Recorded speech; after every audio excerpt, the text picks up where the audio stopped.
These are 12 JRPGs that I am excited for in 2023. First up is the action RPG dating sim hybrid Eternights, which was recently delayed till summer as the developers wish to put a bit more polish on the gameplay and UI side of things. It takes place in a post-apocalyptic world and features a main protagonist and 5 heroines, each with their own stories and unique skill sets that deepen further depending on who you decide to deepen your bonds with. The game is also governed by time management, which is normally a point of contention for me, so it's gonna depend how lenient it is. Generally speaking though, having a clock above my head at all times isn't for me anyway, so this is the one part that makes me apprehensive. But the other parts of this game look decent. There's a high degree of importance placed on player choice, as you can either scavenge for materials, go dungeon crawling, or enrich your relationships with the cast. And there appears to be a decent amount of replayability on offer too, as specific cutscenes will trigger depending on who you go for. The action-centric gameplay itself looks solid enough with all of the elements you would expect, like perfect guards, fluid combos, and a multitude of skills, and the CG artwork looks great. I'm expecting a good time with this one.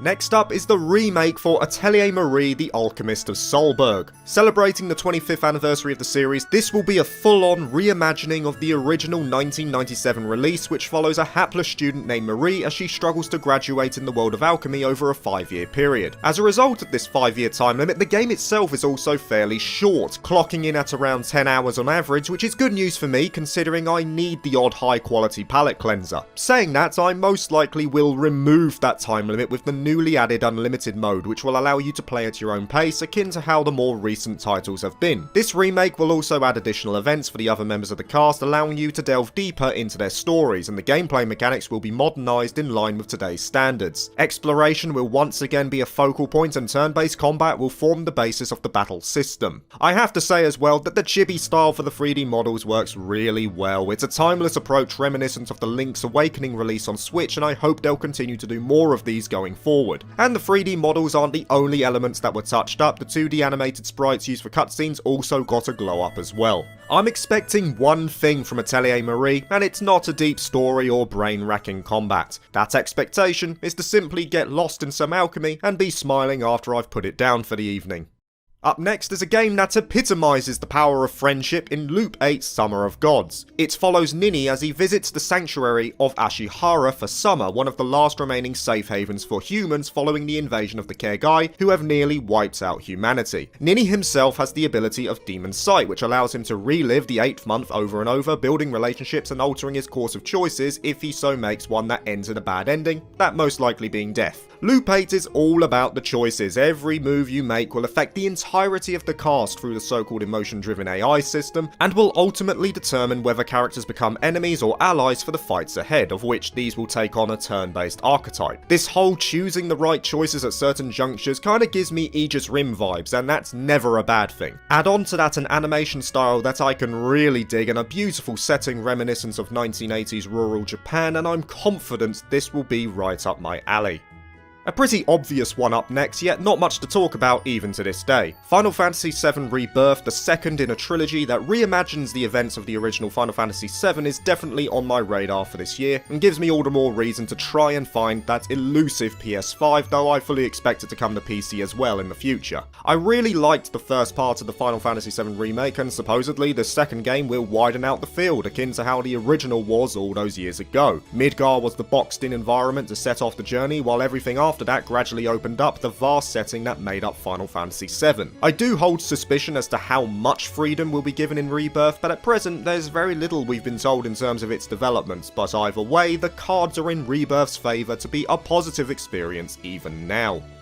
A collection of remasters up next, but a very welcome pair indeed. The Suikoden 1 and 2 remasters are a godsend for someone like me who was never able to partake in the original releases back in the day. That period passed me by faster than you can say lost childhood. And that sucks, because I know very few people who deride these games. Some even consider the second one to be the pinnacle of JRPGs, even at a time when the genre was firing more shots than Adam Sessler takes L's. That's a spicy meatball! There is nothing that I've seen in the trailers that suggest I'm going to hate these games, from the massive cast, the battle system, the fantasy setting, the poignant themes, and that's only going to get supposedly better with this remaster, which looks to improve the UI and update character sprites to HD, just to name a couple. This will be a day one purchase for me, and I can't wait to get started. And since we are mentioning Suikoden, it would be a mighty shame not to mention its spiritual successor from the minds of Murayama and Kawano. Eiyuden Chronicle 100 Heroes is likely in the crosshairs of every JRPG fan. It was the #1 funded game in 2020, and everything shown for it over the past couple of months looks stellar. Some have already got a taste of what the game will offer from the character side with Eiyuden Chronicle Rising, but this is the one that most have been waiting for, a title that emulates its inspiration and may even look to outshine it in some respects. This game will have over 100 recruitable characters, each with uniquely voiced lines, and the 2.5D art style used here looks absolutely gorgeous. And even though I've only heard a couple of songs from the OST, I'm confident even now that it is going to slap that booty harder than a saucy night with your significant other. All signs point to success here, and I hope I'm right in that thought process.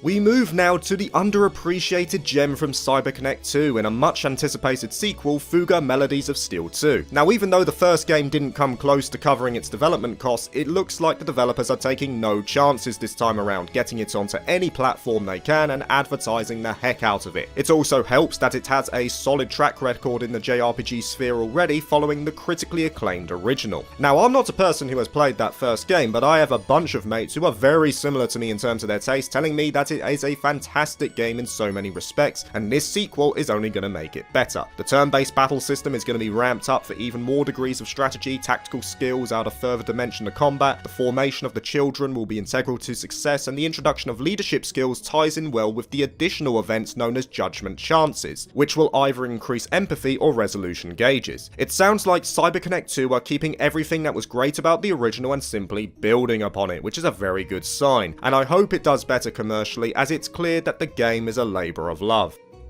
Pretend you didn't see it coming. Yeah, I've played Reverie before, back when it first released, but that was 2 years ago. I'm older, yet slightly less wiser, and I'd be a fool not to get involved with Reverie and see it through once again. I can't deny that I had a wonderful time with it in 2020, and I don't even consider it to be in my top 5 games in the series. Saying that, there are a bunch of other Trails fans who hold it in much higher regard than me, and my bar is already quite high. In fact, it's so high it's age restricted. Trails into Reverie is the ultimate epilogue for 3 arcs prior. It brings many plot points to a close, but opens up new ones that lead to Kuro no Kiseki and the Calvard Republic, but also adds a bunch of neat optional events that are well worth pursuing, like orbs that function similar to the doors in Sky the Third. It's also got one hell of a large cast too, so I can see a lot of people putting a ton of hours into this, and I wouldn't blame them for that either. Only 3 months to go for this one. I'll make sure to keep my schedule clear. We level up now with level 5, see what I did there? And it's for their mystery turn-based RPG called DecaPolice. It occurs in the city of Broadstone, where detectives use a virtual space called Decaism to train their skills. However, it also acts as a 100% replication of the real world at a given point in time, meaning detectives can also use it to find clues to solve long-forgotten cases. This is truly a game that takes the police role-playing to the max as well. You play as Harvard Marks with the main aim of stopping a notorious serial killer known as the Clown. However, in order to solve cases, Marks and his 420 Blaze It crew have to partake in investigations, deductions, and then cross-examine the evidence to come to a final judgment. When the team uncovers the mystery, they also may sometimes be drawn into combat with so-called crime beasts, which are manifestations of the sins a criminal has perpetrated, allowing the detectives to use deadly force. If they're in the real world though, they have to get permission first. How realistic? Sarcasm aside, it really looks like a fresh and novel concept, plus I haven't been let down by level 5 recently, so I can't see this ending badly. And that flows nicely to our next game, which is also based in the world of mystery and detective, this time though from Tokyo Games and published by Spike Chunsoft. It's Master Detective Archives Raincode. Don't be fooled by the animation, this has been rated as mature, so you can be certain there's going to be some messed up shit in this game, and I like that. Sometimes. The story follows Yuma, a detective in training, and his spirit power Shinigami as they work together to solve mysteries in the Omni-Wet Kanai ward. It's not a red light district, it's just raining all the time. In here, 2 organizations vie for supremacy. The World Detectives organization composed of master detectives, each with their own unique abilities called Forensic Fortes, and the Amaterasu Corporation, who rule over the ward and use their influence to hide the cold truth of events. Yuma is now stuck in the middle of that feud and will traverse a fully realized 3D world world to gather clues and solve cases with the help of his detective allies too. Investigations will eventually end in a mystery labyrinth which details a path to the ultimate truth, yet mysteries relevant to the case will manifest as booby traps and puzzles that Yuma must overcome. And I think it might have turn-based combat as well, though I couldn't find a definitive answer there. Expect a mature story here. It's too bad it's only coming to Switch at present, but I think this is a must-buy if you have the hardware.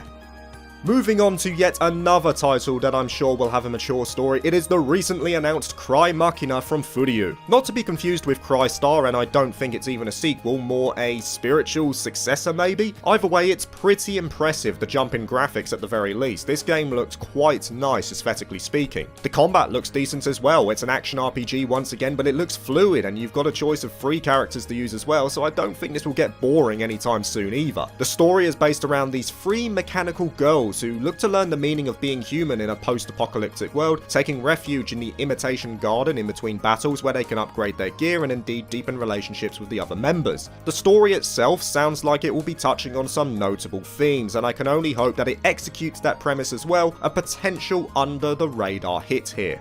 And last of all, well, I've left it last because it doesn't even have a trailer yet and it's only releasing in Japan at present, but I'd feel ashamed not to at least mention X Nordics in this list. This is a new approach to the Ys series. Gameplay is going to be vastly different from the likes of Monstrum Nox and Ys 8. For one, it's going to be taking place just after the events of Ys 1 and 2, meaning canonically it's one of Adol's earliest adventures. And it wouldn't be an Ys game without a main heroine who this time is a feared pirate princess and daughter of the Varta Navy General, for now tentatively called Kaja. As far as we know, these will be the only 2 playable characters in the game. And the reason for that is because of the new cross-action mechanic, which splits between a solo and combination mode. Solo mode sounds like it will be your typical fast-paced Ys action. You take control of one character and the other is controlled by AI. There's an emphasis on swapping in and out between characters for cut-in attacks in solo mode to extend combos as well, plus perfect guards can yield counter-attacks for AoE damage. At the press of a button, you can change over the combination mode, which increases damage but lowers maneuverability. In exchange, the guard action becomes integral to the gameplay, filling a revenge gauge which increases damage further and has the ability of knocking enemies off balance. The final draw of Ys 10 is that it will be focusing heavily on the exploration side, giving players control of their own ship with recruitable crew members and naval battles included. This ship, I would imagine, will be used to sail the seas, find treasure chests and get new skills. The signs and images so far that we saw from Famitsu look very promising already. I just want to see that gameplay trailer to see if it translates well to actual real-time combat.